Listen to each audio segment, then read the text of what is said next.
Hello hi guys, అందరికి నా తరపు నుంచి ఈద్ ముబారక్ గాయ్స్. ముందుగా ఈ రోజు మా మేడం వచ్చేసరికి నన్ను సూక్ అయితే తీసుకొచ్చింది అనమాట. ఎందుకంటే రంజాన్ అయిపోవడానికి అయితే వస్తుంది. అటువంటి టైంలో వాళ్ళ ఇంట్లో పనిచేసే వాళ్ళకి డబ్బులు గానీ లేదంటే బట్టలు గానీ అయితే కొనిస్తారు. అలాగే ఈ రోజు మా మేడం వచ్చేసరికి కదామాకి బట్టలు కొనడానికి అయితే సూక్ అయితే వచ్చింది అనమాట. నాకు మా మేడం వచ్చేసరికి 10 దినాలు అయితే ఇచ్చింది బట్టలు కొనుక్కో అని చెప్పి. ఈ 10 దినాలే కాదనమాట. సో వీళ్ళ ఫ్యామిలీలో ఎంతమంది అయితే ఉన్నారో సో అంతమంది ఈద్కి వచ్చేసరికి డబ్బులు అయితే ఇస్తారు.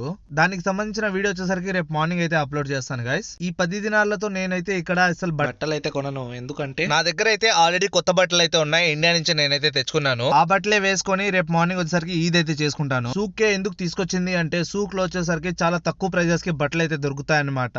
ఒకటి వచ్చేసరికి రూబా లేదంటే నూజ్ అయితే ఉంటుంది. అందుకని చెప్పి ఇక్కడికైతే తీసుకొచ్చింది అనమాట. నేనైతే ఇక్కడ బట్టలు అయితే అస్సలు కొనను. ఎందుకంటే మగోళ్ళకి ఇక్కడ చాలా దరిద్రంగా అయితే ఉన్నాయన్నమాట బట్టలు వచ్చేసరికి. నా దగ్గర ఎలాగో అయితే ఉన్నాయి బట్టలు. సో అవే రేపు మార్నింగ్ వేసుకొని అయితే ఈద్ అయితే చేసుకుంటాను. సో ఇదే కలిసి వాళ్ళ వీడియోలో వచ్చేసరికి మీకు ఎలా అనిపించిందో ఖచ్చితంగా కామెంట్ చేయండి గైస్. ఇలాంటి వీడియోస్ తో తొందరగా కలుస్తూ ఉంటాను. Until then bye guys.